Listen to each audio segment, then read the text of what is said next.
In his landmark book, The Golfing Machine, Homer Kelly had two phrases that are particularly appropriate for this product I'm showing you today.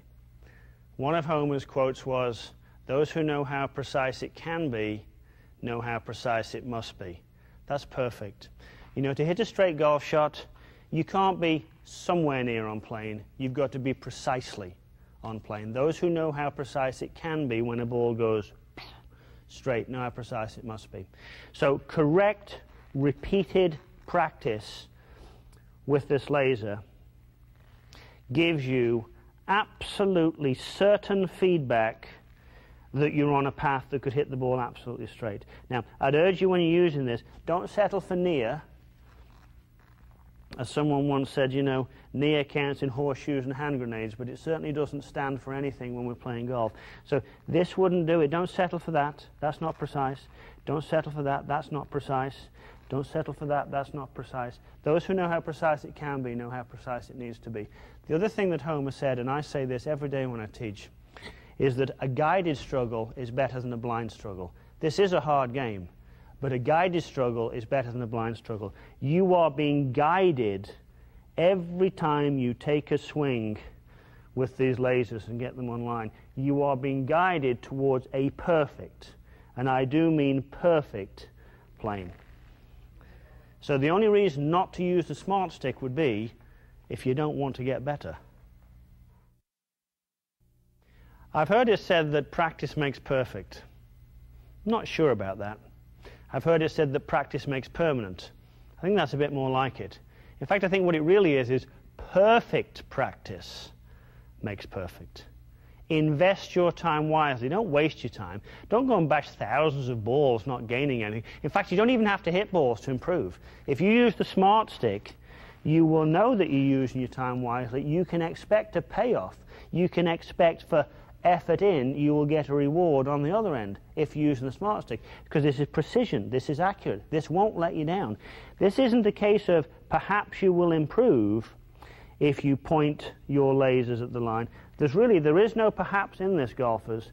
If you practice properly, if you practice perfectly, if you have precision with your practice, you are going to get better. Does the club head move straight back and straight through, or does it move in an arc? Does it move to the inside, or is it up and down on a straight line? I'm going to answer that for you right now. You can see here with this overhead camera that the laser certainly moves on a straight line. No question about that. Laser 1 moves on a straight line.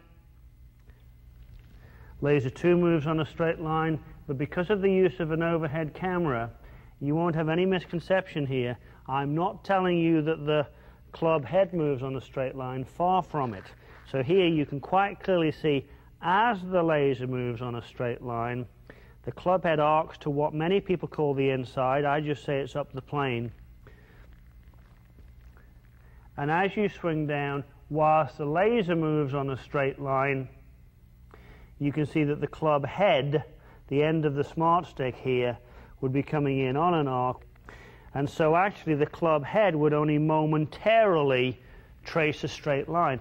Don't waste one more moment trying to swing the club head straight back, straight through. Instead, make your lasers swing straight back, straight through as your club head arcs inwards on both sides of the ball. Inevitably, you'll hit straighter shots if that's what you do. If you want to learn to draw and fade the ball, or even hit high soft bunker shots, you can do that with the Smart Stick. Here's how. The line I've got on the ground right now is a line that's very good plane to hit a straight shot. Let's say the circumstances dictate that you're not to hit a straight shot. You're trying to hit a draw. We'll start with the draw. You don't need to change your golf swing horribly to hit a draw. You don't need to take it back flatter and go through more upright. There's a much simpler way than that. To hit a draw shot, a right to left shot, if you are a right-handed player, instead of having your laser move on this line, what you need to do is turn your body to the right and create a new line. Now, I'm still swinging, pointing at a line. My club head's still moving on an arc. It's just not moving on a line that's pointing at the target. So if I wanted to draw the ball, I'm probably going to close the club face just a little at address to create the spin. And I'm going to swing my laser on a straight line, which, as we've just covered, means that the club head's moving on an arc to the right. And that will impart that sort of hook spin or draw spin on the ball. How would you hit a fade? Well, exactly the opposite.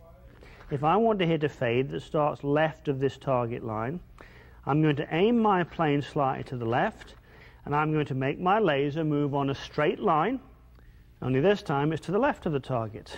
And if I just open the club face a little bit at address, that's going to give me a fade. If you want to hit a really high soft bunker shot or a really high shot over a bunker, open the club face quite a bit, aim a bit further left, and I'm going to, again, swing my lasers on a line that's to the left. So you never really swing off plane. Draw or fade, straight, high, low, you should always be on plane. And you'll know you're on plane when either laser 1 or laser 2 is pointing at the base of that plane. This is something to consider as you're using your smart stick. As laser 1 points down at the line and laser 2 stays pointing at your tummy, as you keep going, be sure that at the end of the backswing, your left arm has come somewhat across your chest. You could point laser 2 down at the line, but not have the left arm across the chest. I think it's more important for power that the left arm's a little bit across the chest. So be aware as you're going back, laser 1's at the line, laser 2's at the tummy. But the left arm's going to get across the chest, much more powerful position. So left arm across the chest, and then as you go through, right arm is also going to get a little bit across the chest. So left arm across the chest, right arm across the chest, that's going to help. Here's something that I've found really helps people hit the ball with a bit more thump, a bit more bash when they hit it. Laser 1, laser 2. As I set up, laser 1's at the line, laser 2's at the tummy.